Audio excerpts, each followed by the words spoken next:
Welcome, adventurers. Today I'm going to take some EVA foam and medium density fiberboard, or MDF, that's about an 1/8 inch thick, and some other stuff to make a Stargrave or other kind of 2-foot by 2-foot gaming board.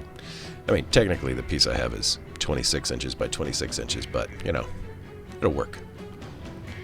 I'm going to start out by cutting out random geometric shapes and patterns, pieces, so that way I can put them on the board. You can use whatever shapes you want. I went with some kind of weird angular shapes as well as some hexagons, as you see here. I laid out a test pattern to see how I liked it, kind of played with it a little bit, and then using a piece of medium density fiberboard, I use it as a spacer to ensure that I have equal and even spacing. I leaned tacky glue to hold down the EVA foam to the MDF, which worked really well. They both are porous, so they absorb the glue well, dries quickly, keep going, holds fast, it's nice. Seeing all the varied colors, I was inspired to kind of do a faded, neon-y sort of kind of color thing there with the airbrush so I could blend and bleed the colors into one another. It's a good excuse for me to practice my airbrush skills, really. After that, obviously, the colors I used. After that, I fill in all the blanks with black paint.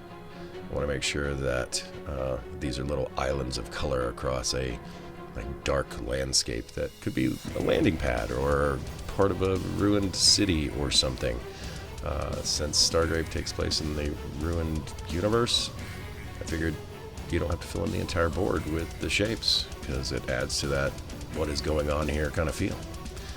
Obviously, who doesn't like hazard stripes? And after deciding not angled, oh yeah, parallel, with the side of the board, I lay out some masking tape, which, by the way, did peel off paint after I removed it, so I had to touch up the black in a lot of places. So, word to the wise, even though this is model-specific masking tape, it doesn't necessarily not peel paint. Obviously, some bright yellow here that I sponge in to make the chipped, worn paint look in between the various hazard stripes. Not a new technique by any stretch, but there you go. Now some black wash. I tried to play with how it pooled on these flat surfaces by lifting varied corners so that I could make intentional tide marks, as well as kind of vary where the pooling happened. You can kind of see it here, especially in the lower left-hand corner.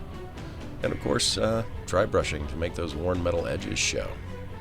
You don't have to do this. I debated on not doing it, actually, but after starting it there, I was like, no, I definitely like this.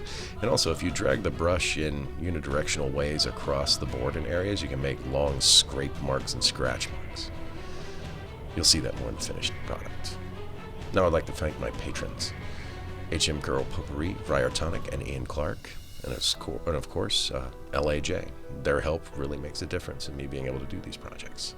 Now there's the whole board seen from above.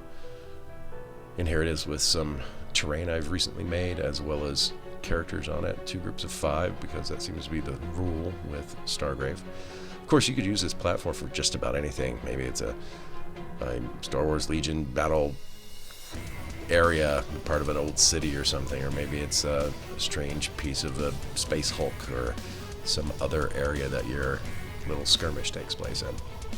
Regardless, use your imagination, and with leftover scraps, which I had a ton of, I was able to build this. The baseball diamond plate things were cut-offs from a very old build.